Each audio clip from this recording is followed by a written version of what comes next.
Hello, everybody. Ryan Carpenter here with No BS Golf, presented to you by P45 Knuckle Down Golf. Well, it's a rainy morning down here in Georgia. I tell you, not the way we wanted to start the Masters. That's for sure, right? The good news is kind of clearing out at least, and it's not supposed to rain all day or thunderstorm as bad as predicted. And I don't know, it was okay last night. It wasn't terrible, so there shouldn't be a ton of cleanup to do. But we're still a couple hours behind, so unfortunately, we still gotta wait. The wait continues. But anyhow, lots of topics. Boy, we had a great conversation yesterday, and I probably wrote down 9 different things, and I won't be able to get to all of it today. But with one of the really good things that occurred is I got to run into one of these fellas that I gave the evaluation lesson to here this past weekend, and it's like, here's the big picture, right? It's, these evaluation lessons are so important, and I talk about it all the time with people. I'm like, having the conversation, being able to talk with somebody, and hopefully find out. And it's always hard because you don't know who you are at first, but when I can get someone to really open up and just start telling me everything about their game and everything about what they're doing and all that, boy, it helps a ton, because then I get a better understanding of what we're dealing with. Then we look at the swing, and then we go through that and all that kind of good stuff, and and then we start to figure it all out. And well, even after an hour of doing all that, it's not. There's not near enough time. If we were going to do the evaluation process correctly, I'm telling you, we probably would need to set up a day. I don't know, maybe not 8 hours, but 6. I mean, honestly, it takes a while to walk through and figure out and determine all the things that someone knows, doesn't know, what they're experienced with, what they've learned, what they've come to try to do at different things along the way, and we try to sweep all that into an hour, and there's just too much. I mean, what I said yesterday is 25 plus years of studying this dang game, and I can't cram all that into 1 hour. That's impossible. So what's important is that I wanted to talk about, and I posted quickly, and it was hard to even post about, follow-up. This is one of the things that many reasons, and trial and error and oopsies is what I call it over time. After doing this long enough, you get to your 1,000th, 2,000, 5,000, 10,000th lesson. It takes time. You get to the point where you start figuring out, and you start talking to players, and they're like, well, in the beginning, I didn't want to bother you, and I didn't want to, and you're just like, oh, it's like, what? No, that's my job. Bother me, please, and but anyways, you go through this first session, right? And you learn all these things about your golf swing, and you probably didn't know most of it, and you're kind of surprised and shocked to some degree about what's going on in the first place. And unfortunately, that's part of the point of that session, is you may not be as far along as you may think, and that's okay. There's nothing wrong with that. It's just, we want to make sure you understand it, and then you do know where we got to go with this thing.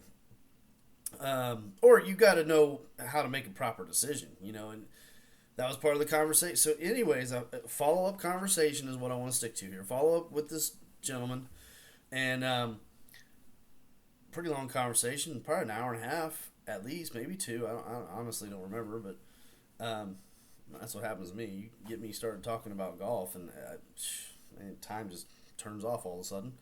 But anyhow, it was bringing a lot of clarity to the situation, for one, which was really important.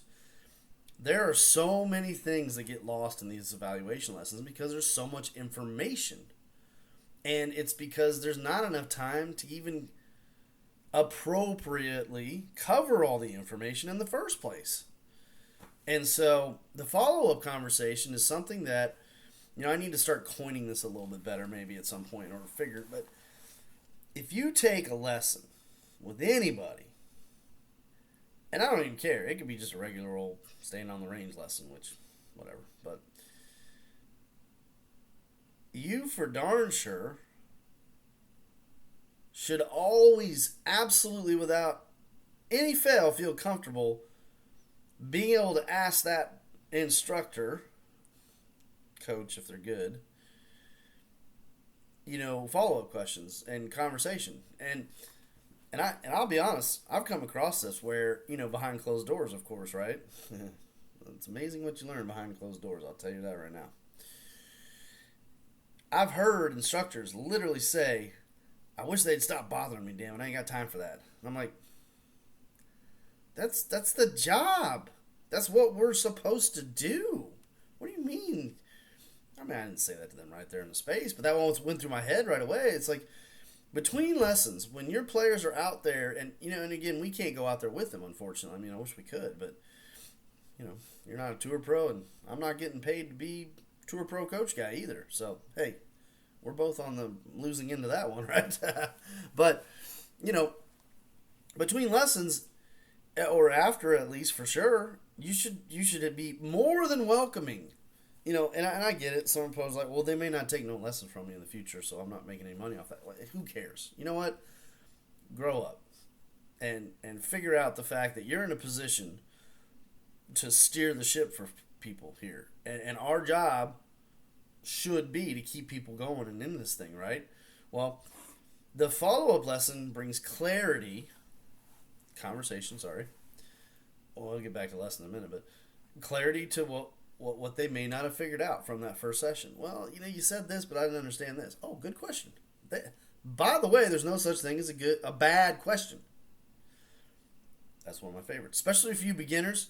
You get into this stuff. Don't be intimidated. First of all, please don't be intimidated. I've heard this many times. Well, I don't want to say nothing because the pro no. We're people, first of all. Second of all, you're hiring us. You ask as many questions as you dang well please. And the person on the other side better be ready and excited to answer those questions too. Not just be willing to answer the questions, not just be willing to have the conversation, excited. And I had a blast talking with this guy yesterday because, well, I don't get to do it a ton no more like I did when I was full-time, and, I was averaging, 11 lessons a day back in the day. So I was talking all day long about this stuff. But anyways, you should always have a follow-up, or the ability to, whether it's a single lesson, whether it's your 30th lesson, whether it's your first lesson, I don't care what it is, because that should be the job of a golf coach instead of an information provider, which I call them instructors. Anybody, I can give anybody information. Information don't mean a dang thing if you don't know what to do with it. A coach specifically knows how to cater your time spent working on this whole dang thing to make sure you're making progress, to make sure you're getting to the next goal, to make sure you're moving down the path with this thing. So the follow-ups should always be available.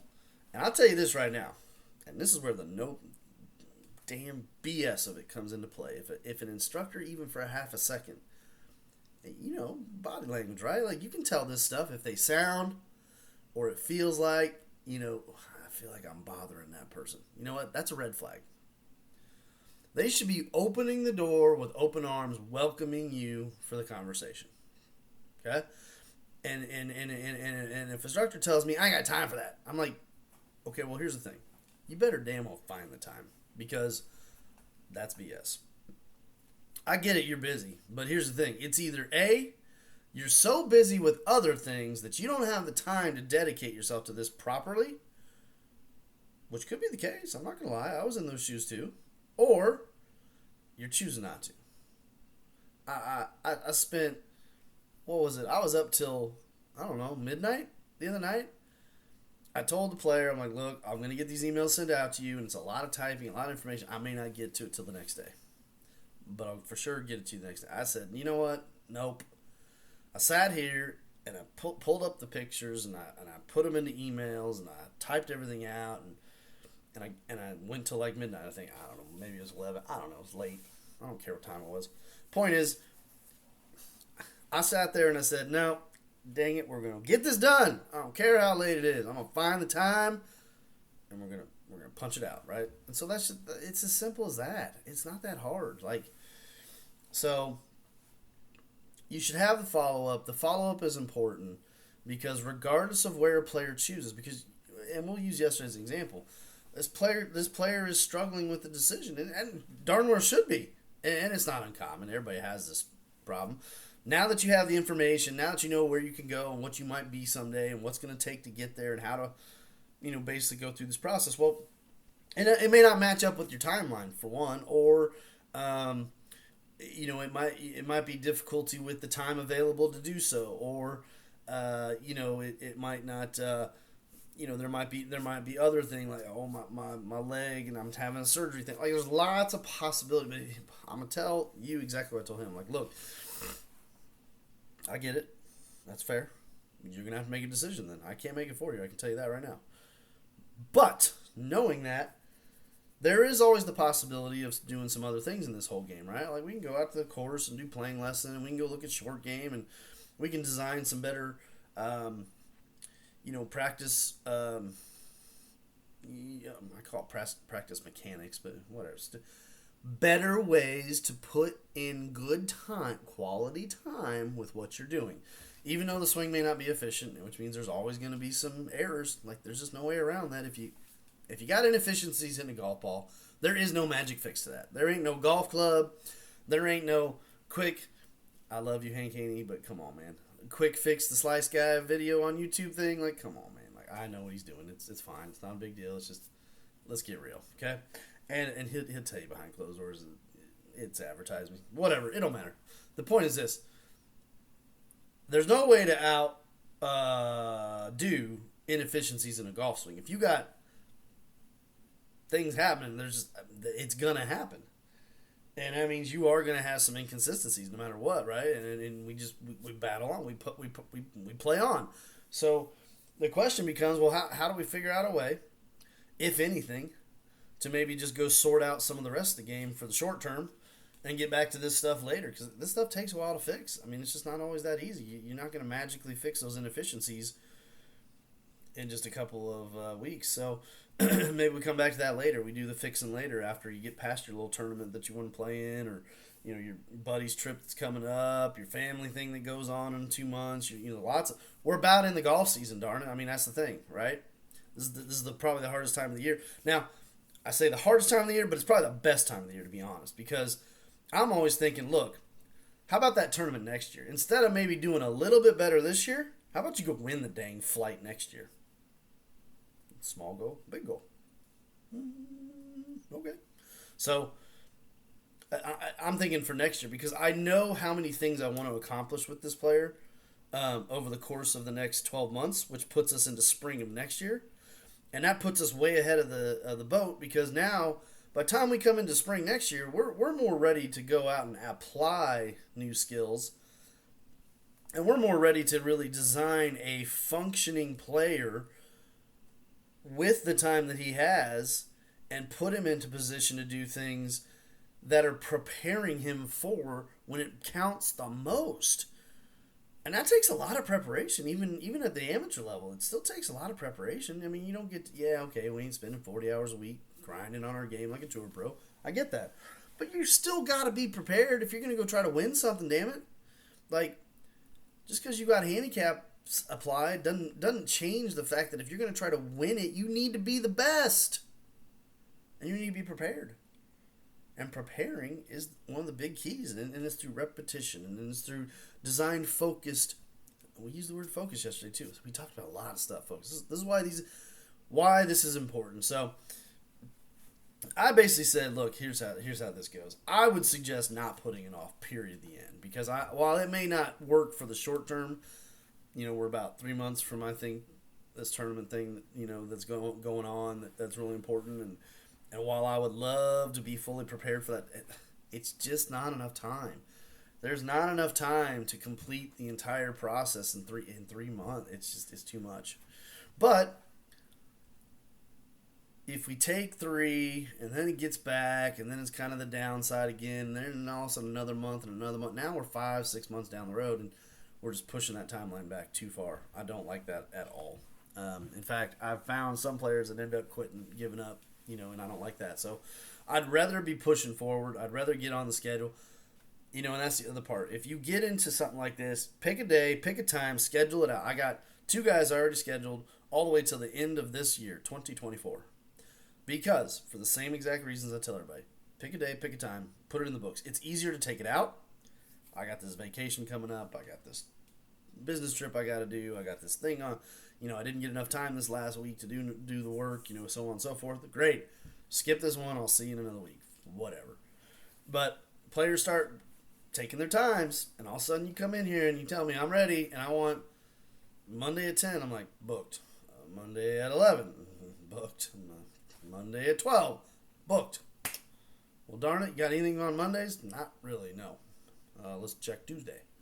Tuesday at 9. Booked. Tuesday at 10. Booked. Tuesday at 11. Booked. You waited. You didn't pick your time. So, but that gets us into this process. And ultimately, this is what it comes down to. The follow-up conversation is really just a conversation that would eventually equate into many, many lessons. That's all it is. And that's the big picture. The lesson process, if we have a process in place that we know I have to go through, that's going to get you to physically make changes and begin to learn dynamic motion that's going to eventually lead to the outputs that we're seeking, right? But that's only half the lesson. There's tons of other things that are going to come up along the way that we're going to talk about.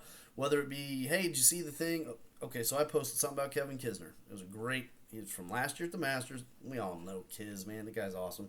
And he's so relatable. That's the best part about him, right?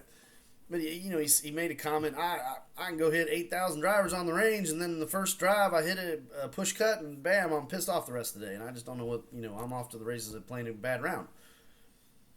Sound familiar, anybody? Hi. Yep, me too. Yeah, exactly. But it's important to embrace what he's talking about at a tour professional level. So, pretty accomplished player, regardless of whether you might put him up there in the tops with Tiger or whoever. But, accomplished player, right? And yet he struggles with the fact that the same thing that every other amateur out there playing golf struggles with to some degree. I can go to the range and be just perfect. Good. And then I get to the course and where'd it go? What happened? It happens to the best players in the world, so don't worry about it too much because it's just part of the game, unfortunately. More importantly is how do we get past that? So these are the little things that get sprinkled in along the way. There's changes, getting better, hitting ball better, so on and so forth, and that's part of the lesson process. And then there's the coaching aspect. How do we figure out hey kids, how do we get you past this whole thingy gets going on? People say it's mental, that's fine. To some degree, yes.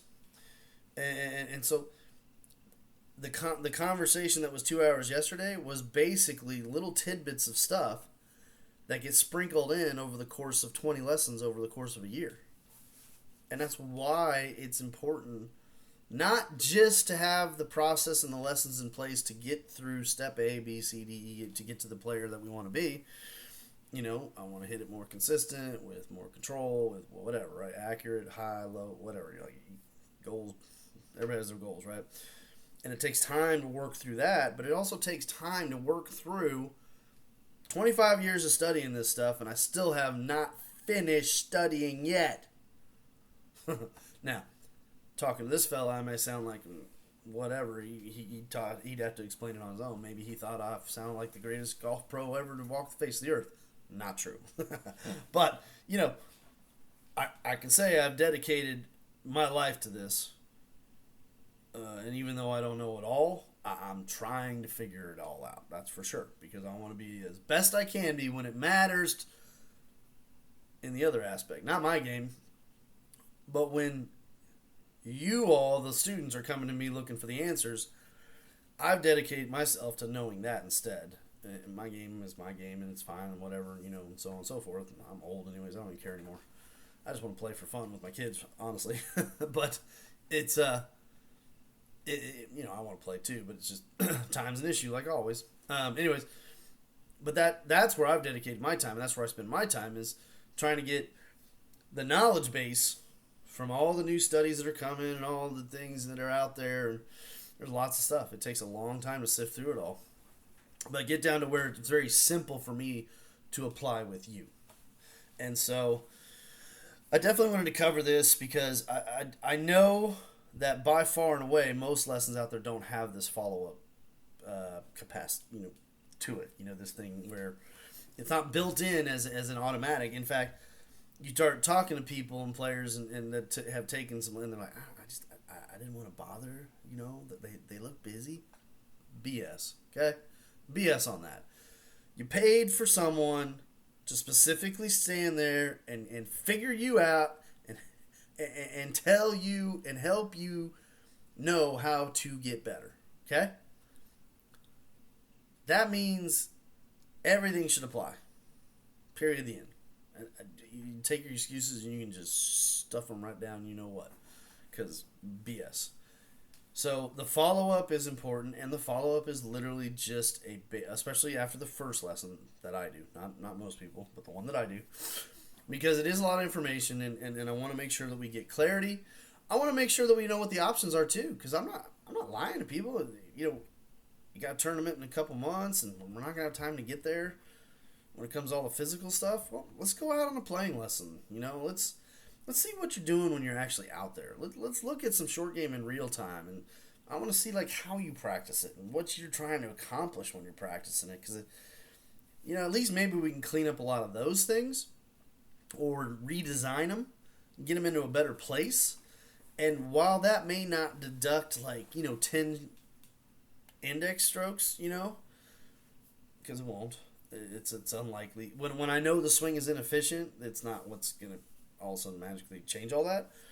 But it could definitely put us in a better position to be more confident, more prepared, and most importantly, make quality time with the amount of time you can spend doing something about this. And that's incredibly important. I don't care who you're working with and what you're working on. If you're not spending quality, if you are not working on something, and every single time you're doing something with your golf club or whatever, knowing that you're on a path to a better place, then you ain't doing it right. Something's wrong. So you take your lesson, you go out to the range, you hit them balls, and you're just like hitting a ball. And there's no real goals in mind. There's no measurability in mind. There's that's when you should hit the brakes. Ring ring. Hey pro, I don't know what the hell I'm doing out here. Absolutely, that's the first thing you should be doing. Pardon me. And not everybody can answer the phone right away, but they better get back to you as soon as possible. I'll tell you that right now. And they shouldn't feel bothered in the least bit.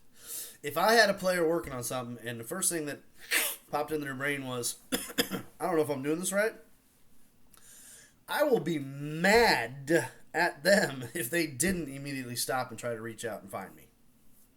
I want them to do that. That should be a part of the process, and that's what yesterday's conversation in a nutshell really incorporated to some degree, was that you're never going to get to the point, I can tell you that right now, where you run out of questions about this whole thing. And you're never going to get to the point, with me, where I'm going to be like, well, that's it. All right, take care. I taught you everything I know. It's just not the case. First of all, it's impossible. I've studied so much that I've probably forgotten some of the stuff along the way. So that's why sometimes I have to go dive into stuff. I talked about some books yesterday that are incredibly important ones, and I reread them usually once a year minimum. And I know there's different things from different. I'll come across things that people say, hey, you ever I heard about this book by this guy. I'm like, oh yeah, of course. Well, I mean, I read it 20 years ago, and it's been a while since I've probably opened up that one, but I basically know, for the most part, I'll probably better open that up again, though, for the same reasons. Just like you are never going to get every question answered till the end of time when it comes to this, I'm going to have to make sure I'm ready to answer the questions. And if I'm not, here's the other thing. Don't make it up. I'll try to finish this up here. Some of the guys that I worked for, luckily, back in the day at Golf Tech, and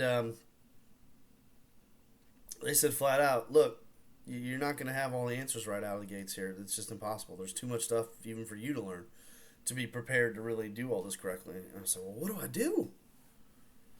I said, well, that's easy. You say, okay, student, pause for a second here. I'm gonna go and get another set of eyeballs. Come take a look at this because I want to make sure we're going down the right path. Sure enough, I don't remember. I want to say it's probably, I don't know, evaluation lesson number. You know what? Was it even evaluation? I don't remember. It was somewhere in that first 3 month span of working at Golf Tech up in Chicago. And I was like looking at this player and I'm thinking, man, we done this and we done that and this has gotten better and that got better. But man, he's telling me this stuff and I'm just like, what? How in the world is it that bad? And I finally said, look, okay, here's what we're going to do. I want to make sure we're going down the right path. And I'm going to go get my store manager. I want him to take a look at this, and I'm just going to sit in the corner, and you and I are going to learn together. And sure enough, had Andy come in. He took a look, and he said, well, y'all looked at this right here? He brought out a number, and I'm kind of looking at it. I'm like, well, I'm not sure where he's going with this, but hey, this is good. He said, and he did a quick 2-minute, well, here's the thing, you're working on that, but here's the problem. If you don't have this going, well, that can't happen. And if that can't happen, then this can't happen. I'm like, jeez, there we go. Sure enough. And at the end, I said, hey, student, questions before he leaves, because I may not be able to answer it as good as him. And, maybe one question you find, oh, yeah, okay. And off he went, and bam, we both looked at each other like, wow, look at that. I was like, I know, I didn't. I told the student straight up, I was like, look, all I can tell you is this is why I love being a Golf Tech. I know I've got the support if I need it. And I'm going to tell you right now, if you're an instructor out there and you think you know it all, you're already starting out the day the wrong direction. Every great instructor I've ever met, and I've met a lot of them along the way, or at least listened to, in seminars and teaching summits and all the things, they all say the same thing. Like, we probably got about 70% of it figured out, but I definitely don't know everything. And we're talking, this is McLean, this is Ledbetter, this is Haney, this is, apply whatever name you want, I don't care. They all agree, like, we don't know it all. It's impossible. You take the math that's involved with that stick that we use, right? With that little tiny ball making it go a long way at a high level of speed, and the possibilities are endless of how many different interactions can occur when it counts, right? Striking the ball. And the insane amount of possible outcomes that are possible from that, it makes it not only hard, but it means that there's so many possible ways to get things to happen, right? And that's why we don't know it all. So it's just sometimes that follow-up comes down to getting to something where you also question, I don't know, but here's what I'm going to do. I'm going to go find out. So the next time you and I talk, I'm going to have a good answer for you. A smart coach, a good instructor knows that that's how you answer that situation. You don't BS your way through it. You go find the information. So, and that's what the follow-up should be too. You go home, you have questions, you're not sure what's going on, you don't know what you're doing. Pick up the damn phone. Call, text, email. There's about a million ways, right? DM me on a social thing, whatever. So, anyways, that's kind of my long rant for today. But, these conversations are so critical. The first conversation when you meet, the follow-up after. That brings it full circle, okay? And I've got to get better at even myself, putting that into a part of my evaluation lesson process. Hey, after today, I want to talk. I want to follow up. I want to know where your head is. I want to know what you're thinking, what you're feeling, what you want. Da, da, da, da, da. So that should be a part of the process, kids. Everybody. So for now, do me a favor, please. Smash that like button. Definitely subscribe, and share it. Go to Twitter. Go to Facebook, X, whatever, and all your things out there. Please share it. It helps me a lot. Thank you very much for that. And comments below. And for the same reason, questions. Ask the questions, or more important, tell me what you want to hear about. I'll be glad to do it. So hit me up here in the comment section. Twitter at P45KDG. You can DM me or even just tweet to me, whatever. And then email P45knuckledowngolf@gmail.com. Don't hesitate. I'm telling you right now, I'm an open book here. I'll tell you whatever you want. So, golf related. And anyways, hope this Masters kicks off here in another hour or so. And we're a little delayed, and like I said, rain all night, but hopefully we'll have a sunny day at some point here. But for now, I'm Ryan Carpenter. No BS Golf, presented by P45 Knuckle Down Golf. Take care, folks.